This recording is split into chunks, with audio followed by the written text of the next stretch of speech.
नमस्कार दोस्तों, स्वागत है आपका हमारे YouTube चैनल पर।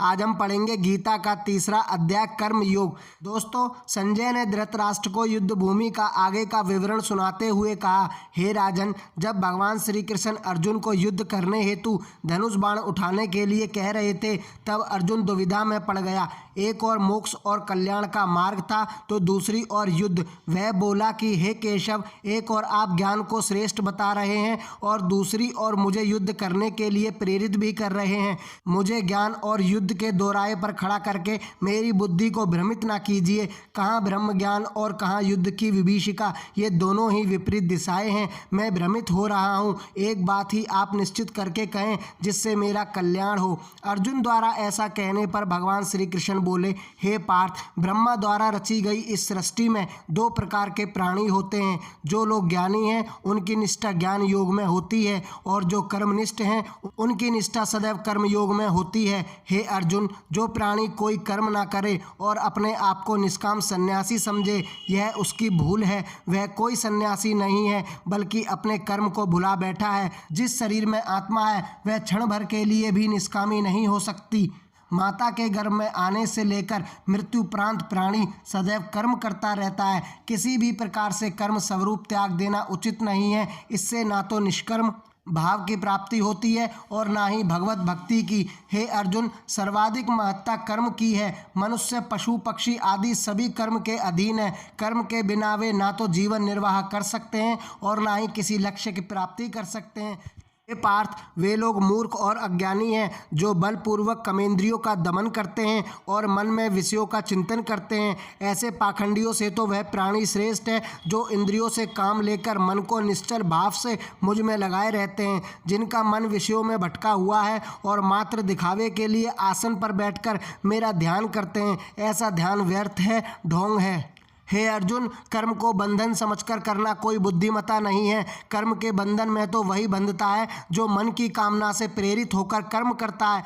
अतः मन में फल प्राप्ति की इच्छा रखे बिना ईश्वर में हृदय से आस्था रखकर कर्म करो। यदि कर्म का त्याग करोगे तो पाप के भागीदार बनोगे। हे पार्थ, जब ब्रह्मा ने सृष्टि की रचना की थी तभी यज्ञादि सामग्री की भी रचना की थी और यह आदेश दिया था कि हे प्राणियों, इस सामग्री से महापुरुषों और भगवान की पूजा अर्चना करो। जो भगवान अंग रूप देवता है उनका पूजन भी इस सामग्री से करो। मन को स्वच्छ और निस्वार्थ रखकर पूजा करने वाला व्यक्ति अवश्य ही मनवांछित फल की प्राप्ति करेगा। इस प्रकार सृष्टि के रचयिता ब्रह्मा की आज्ञा से प्राणी देवताओं का पूजन करने लगा और उसका कल्याण होने लगा।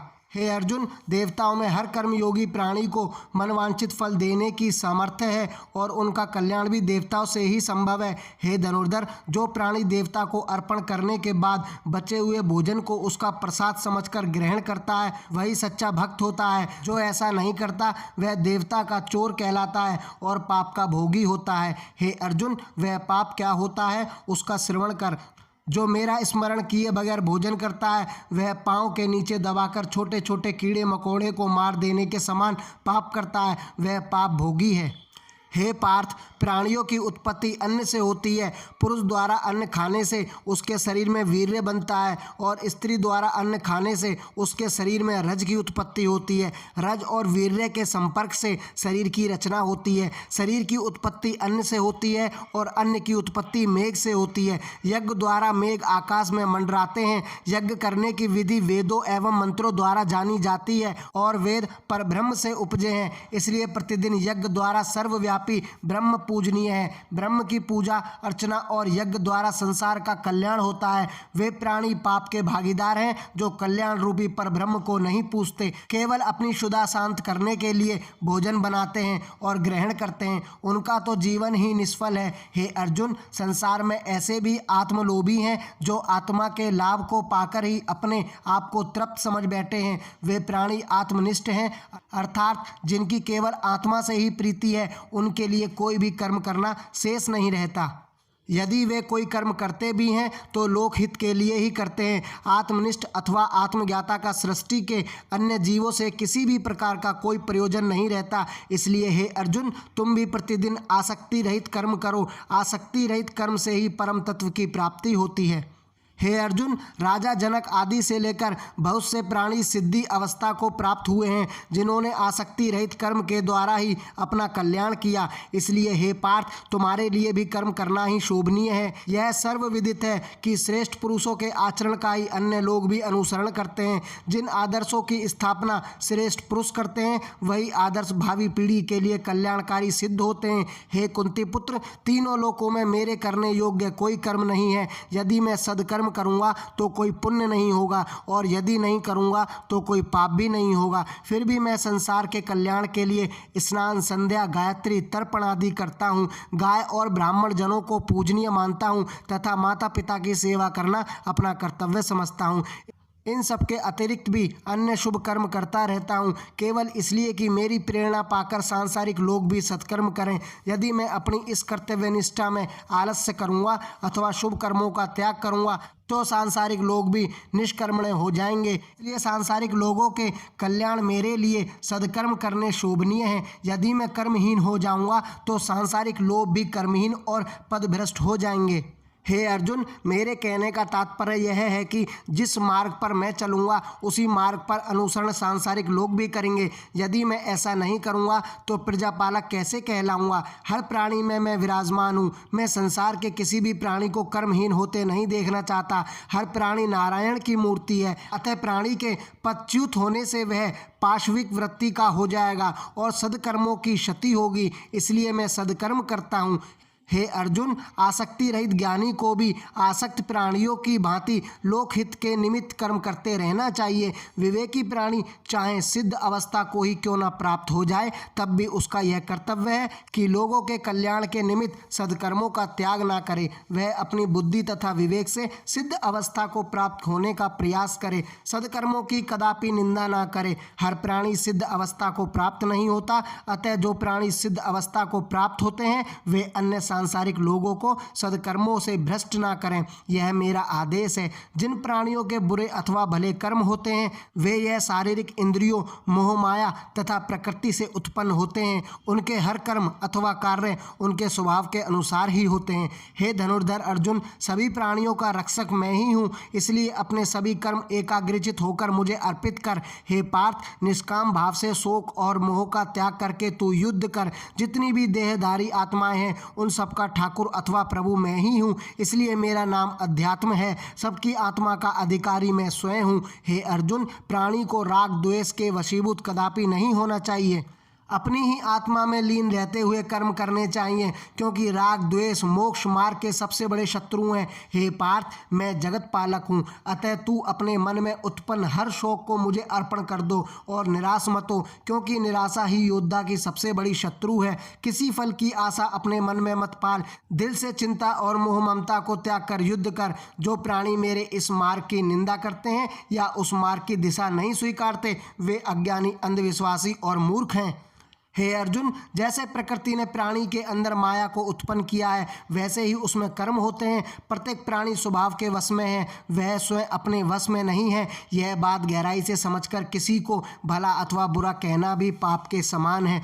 भगवान श्री कृष्ण के ज्ञानोपदेश को सुनने के बाद अर्जुन ने पूछा, हे केशव, संसार का हर प्राणी इस बात से भली भांति परिचित है कि पाप कर्म दुखों के जन्मदाता हैं, फिर भी वे पाप कर्म करते हैं। ऐसा वह किस कारणवश करते हैं? अर्जुन के इस प्रश्न का उत्तर देते हुए भगवान श्री कृष्ण ने कहा, हे कुंती पुत्र, काम अथवा क्रोध की उत्पत्ति रजोगुण से होती है। जिस प्रकार अग्नि तृप्त नहीं होती उसी प्रकार काम भी अतृप्त रहता है। यह सुनकर अर्जुन ने कहा, हे केशव, मुझे इस संदर्भ में विस्तार से बताइए कि इनका जन्म कैसे होता है तथा जन्म के बाद ये किस प्रकार विकसित होते हैं, इनकी आत्मा कैसी होती है। भगवान श्री कृष्ण ने कहा, हे अर्जुन, काम भाव प्राणी का सदृश शत्रु है। इसका निवास प्राणी के शरीर, मन और इंद्रियों में होता है। सर्वप्रथम मन में काम की भावना जागृत होती है, उसके बाद इंद्रियां सजग हो जाती हैं। परंतु यदि किसी कारणवश काम की पूर्ति नहीं हो पाती तब प्राणी के मन में क्रोध की भावना जागृत होती है।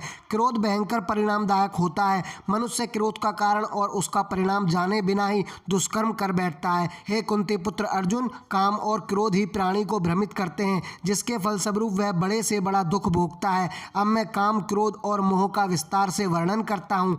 स्त्री का साथ पाकर प्राणी काफ़ी खुश होता है। उसका संग पाकर उसे संतान की प्राप्ति होती है। फिर वह संतान के मोह में अंधा होकर अच्छे बुरे कर्म भूल जाता है। यह तो उसकी स्त्री के संग का फल है। यदि प्राणी परनारी के साथ प्रीति बढ़ाता है या उसके साथ संगति करता है और वह किसी अन्य पुरुष अथवा स्त्री द्वारा देख लिया जाता है तो यह घोर पाप है। वह राजदंड का अधिकारी होता है। इस प्रकार उसका यह लोक तो बिगड़ता ही है, परलोक भी बिगड़ जाता है। ऐसा करने से उसका चरित्र हनन भी होता है और समाज से बहिष्कृत भी होता है। हे अर्जुन, अब मैं तुझे क्रोध से होने वाली हानि के विषय में बताता हूँ। क्रोध कर्म से भरी यह देह जब उबलते हुए दूध की भांति उबलती है तो प्राणी अपना अच्छा बुरा देखे बिना ही अनर्थ कर बैठता है। क्योंकि क्रोधित प्राणी अंधा होता है, उसे अपना वर्तमान या भविष्य कुछ भी दिखाई नहीं देता। जो अंधा हो चुका है वह गहरी खाई में भी गिर सकता है और पाप के दलदल में भी। यदि क्रोधित अवस्था में उसका पाप बड़ा और भयंकर है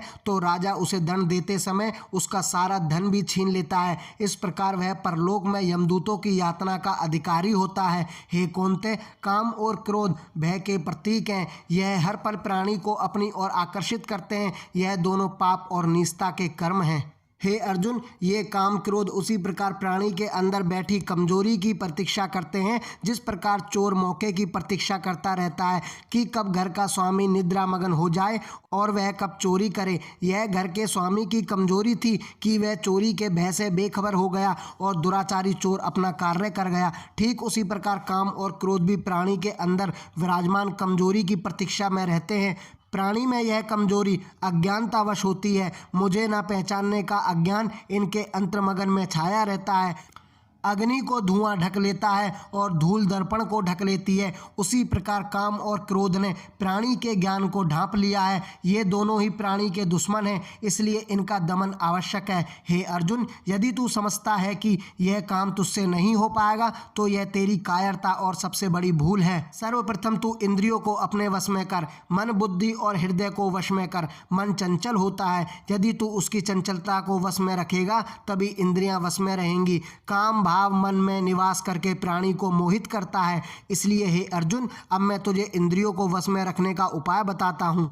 प्राणी की देह में इंद्रियां चैतन्य रूप में विराजमान रहती हैं। बुद्धि मन से अलग है और आत्मा बुद्धि से पृथक है। अतः अपनी बुद्धि को सशक्त करके आत्मा के ध्यान में मगन हो जा। हे पार्थ, जो मनुष्य अपनी बुद्धि और विवेक द्वारा काम क्रोध तथा लोभ पर विजय पा लेता है उसका रूप बड़ा बलवान होता है। तू अपने बल का प्रयोग करके काम क्रोध आदि दुष्टों का हनन कर, यहीं से तेरी विजय का श्री गणेश होगा।